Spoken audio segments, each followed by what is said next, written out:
င်းသားတယ်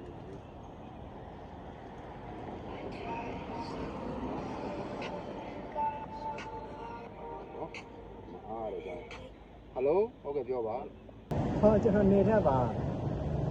ဟိုကလေရှူတင်လိပ်စာလေးမင်းနေလို့အဲ့ဒါဒီကိုလာမှလည်းဆက်ပြောပါဦးဆိုတော့ညီလေးရဲ့ညီမလေးသုံးရတဲ့သင်ကွာအဲ့ဒါ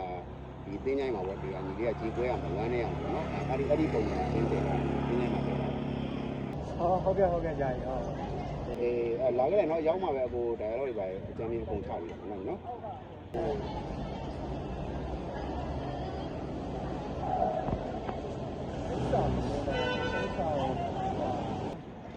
ရောက်စည်ရင်းနေဟုတ်ကဲ့ပေါ့ဟောပုံရတော့ကွာဟယ်လိုပြောတယ်တင်းချိုင်းဆိုတာအဲ့ကျွန်တော်ဘေးတင်းချိုင်းကိုသွားမှာပဲငါလည်းနေရလာတာ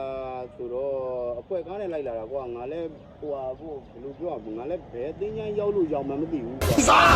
ဒီလိုမျိုးတင်းချိုင်း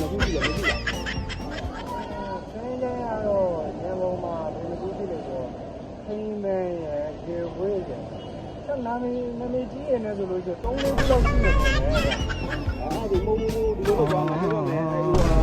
ဒီကြည့်တဲ့တင်းချိုင်းဆိုတော့မင်း3နှစ်လိုက်လာကြတော့ကွာနော်ဒီကဒီကလည်းတဲ့နေငါလည်းမအားတော့ဘူးနော်ညီနော်အေးဒါပဲလာမတွေ့ဘူးဟုတ်လား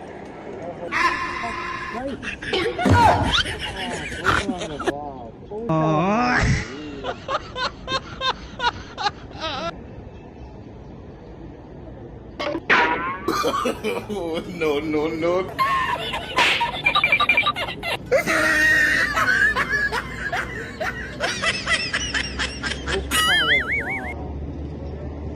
ဘေးတင်းချိုင်းကိုချာပြီးတော့ဘေးတင်းချိုင်းကိုသွားမှာ